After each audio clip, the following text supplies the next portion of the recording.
I want to take a look at the global page in this video. Now, I've continued along with the patch from last time, and I've got the baritone guitar sample turned on, and I've set up some modulation and dynamics here and set some modulation with the pad.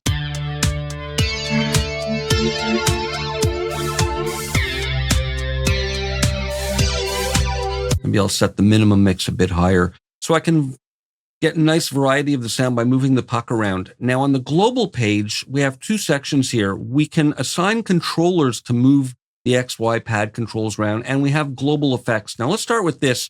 The default assignment is to use MIDI CC11, which corresponds normally to an expression pedal. And I have an expression pedal connected to my keyboard. So that works nicely. As I move my pedal, you'll see it move on the X-axis.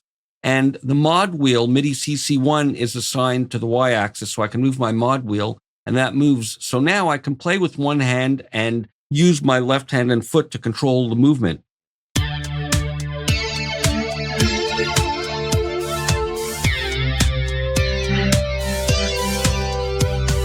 And so on, like that. And I can record the automation if I want, if I'm within my DAW, or play live.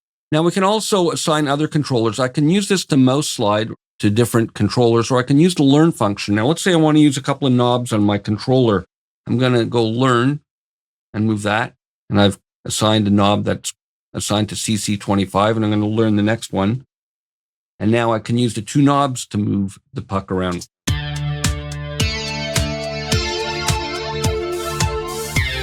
So it depends on what hardware controllers you have and want to assign. And I can, of course, easily change the labeling here if I want to, and use whatever is meaningful for me.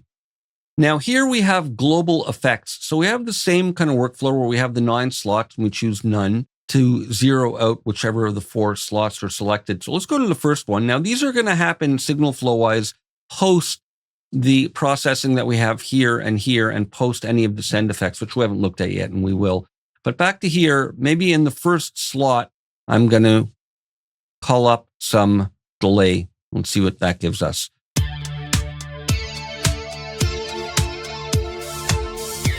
And I can sync it to tempo optionally.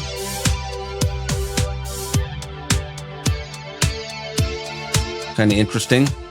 Obscures the attack a bit more, but I like it. And here again, we have different effect references. There are some interesting bucket brigade delay options. They all work a little bit differently. I'm going to leave it with clean replica, or actually maybe vintage bandpass.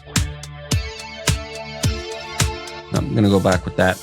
And maybe in the second slot, we can try some reverb. And here we have either impulse controls or algorithmic.